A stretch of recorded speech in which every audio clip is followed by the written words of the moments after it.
Don't believe me, just watch. Don't believe me, just watch. Ashley, will you please calm down? I'm trying to study. Girl, what you studying? Calculus? We started a new subject titled limits. But I'm not understanding. Well, you're in luck. I took that class last semester. I can help you. Really? Great, I could use it. And I could use a turnip buddy. So let's get this finished. Okay. What I really need help with is the graphical approach. Okay, cool.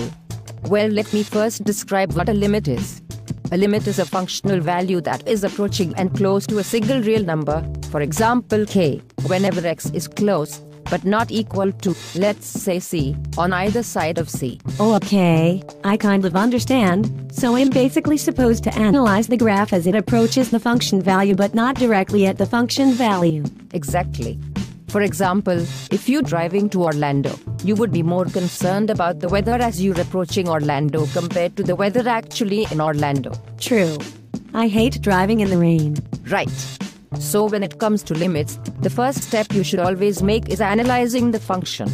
Then you can go into determining if it's a one-sided limit or two-sided limit. How do I know if it's one-sided or two-sided? A one-sided limit will have a direction in front of it, which of course would be negative or positive compared to a two-sided limit will not have a specific direction. Okay, I'm starting to understand better.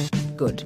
You will know for sure if it's a two-sided limit if the negative function and positive function equal. Oh my gosh, Ashley, thank you so much. The way you explain it is way more easier to understand compared to the book. I guess that big head of yours is useful after all. Girl, shut it. Now let's turn up before this party.